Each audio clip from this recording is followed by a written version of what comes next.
Good morning, everybody. Mike Vacchi, Princetontrader.com, here with your Wednesday morning market webcast. Okay, daily chart.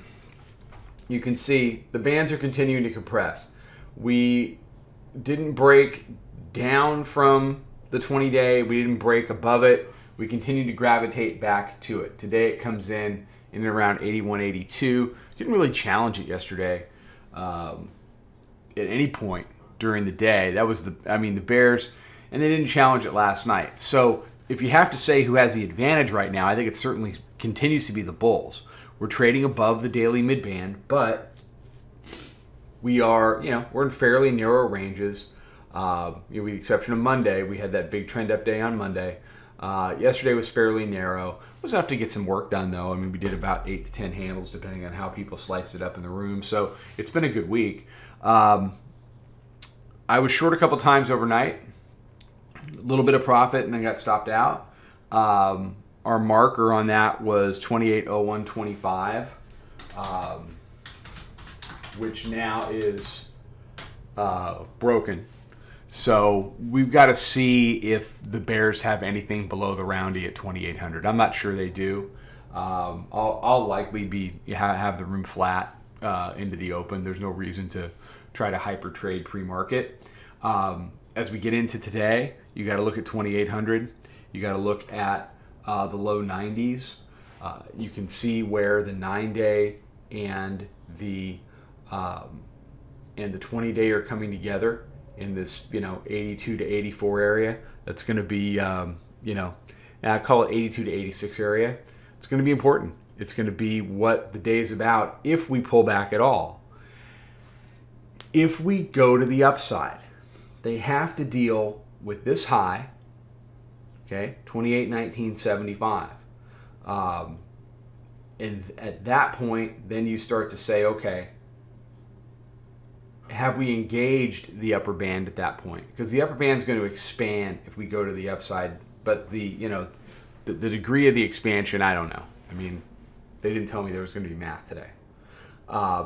If we start to engage the upper band, we've already solidified the weekly pivot as support. We did that on Monday. They blew that on Monday. That's down at 68.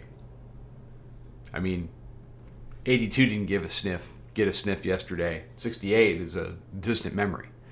And unless we get some news here that's going to rattle this thing, we're not going back. If we engage the upper band and the upper band starts to expand, there's the potential for a band ride.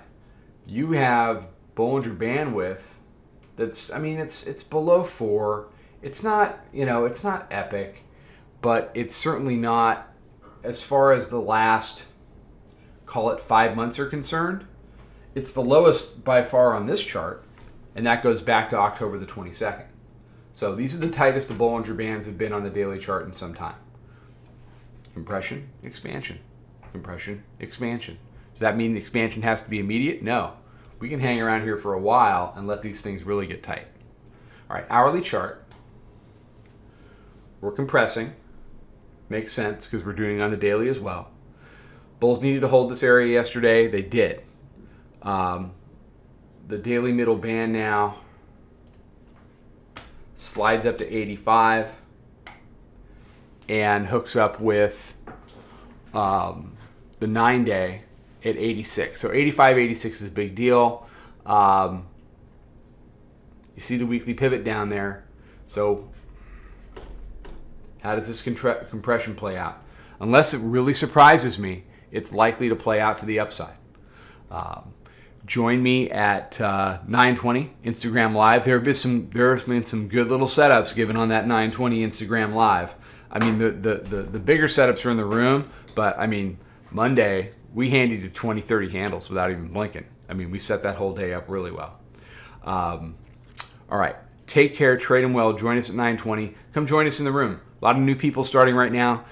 It's great to start with a bunch of other new people. Everybody learns together, and it's a great place to trade. Take care, trade them well. Talk to you soon. Follow us over on Twitter, Instagram, and Snapchat at Princeton Trader. Check us out on Facebook and join us for a free trial at www.princetontrader.com. Trade them well.